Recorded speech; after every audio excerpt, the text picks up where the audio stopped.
பிரியமானவர்களே, ஆண்டவராகிய இயேசு கிறிஸ்துவின் நாமத்தினாலே உங்களை வாழ்த்துகிறேன்.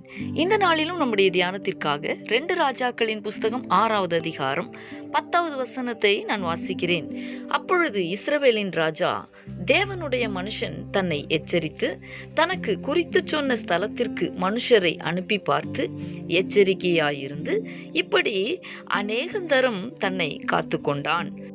எனக்கு அன்பானவர்களே, தேவனாகிய கர்த்தர் நம்மை எல்லா தீங்குக்கும் விலக்கி காக்கிறவர், நம்முடைய ஆத்மாவை காக்கிறவர், நம்முடைய முற்பிதாக்களாகிய தம்முடைய பிள்ளைகளை காத்தவர், நம்மையும் இன்றைக்கும் காக்கிறார் என்பதை நாம் தொடர்ச்சியாக தியானித்து வருகிறோம்.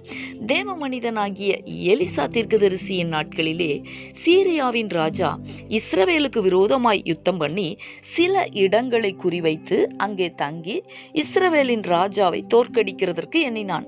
அப்படி அவன் குறிவைத்திருந்த இடங்களை தீர்க்கதரிசியாகிய எலிசாவுக்கு தேவனாகிய கர்த்தர் வெளிப்படுத்தினார்.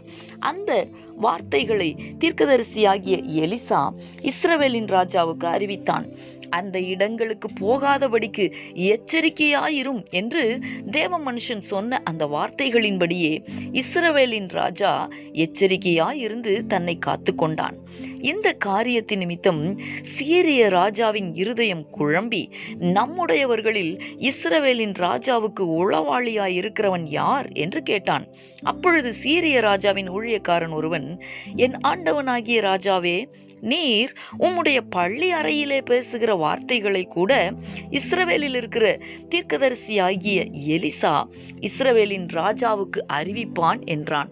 எனக்கு அன்பானவர்களே, நம்முடைய தேவனாகிய கர்த்தர் நம்மையும் இப்படி எல்லா தீங்குக்கும் விலக்கி காக்கிறவர். அவருடைய வார்த்தைகளுக்கு கீழ்ப்படிந்து தேவனுடைய சத்தத்துக்கு அர்ப்பணித்து நாம் செயல்பட்டால் தேவன் நம்மை எல்லா தீங்குக்கும் விலக்கி காப்பார். அர்ப்பணித்து ஜெபிக்கலாமா?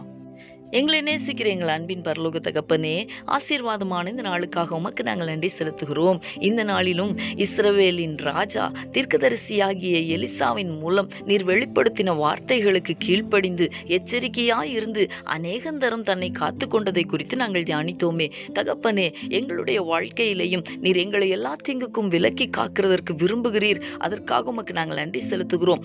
நாங்களும் ஆண்டவரே, உம்முடைய வார்த்தைகளுக்கு கீழ்ப்படிந்து எச்சரிக்கையாய் இருந்து எங்களை காத்துக்கொள்ள எங்களுக்கு கிருபை தாரும். உடைய வார்த்தைகளுக்கு கீழ்ப்படியாதிருந்த நாட்களை எங்களுக்கு மன்னியும். இனி வருகிற நாட்களிலே கீழ்ப்படுகிறதற்கு நாங்கள் எங்களை அர்ப்பணிக்கிறோம். எங்களுக்கு உதவி செய்யும். இயேசு கிறிஸ்துவின் நாமத்தில் வேண்டிக் கொள்ளுகிறோம் நல்ல பிதாவே.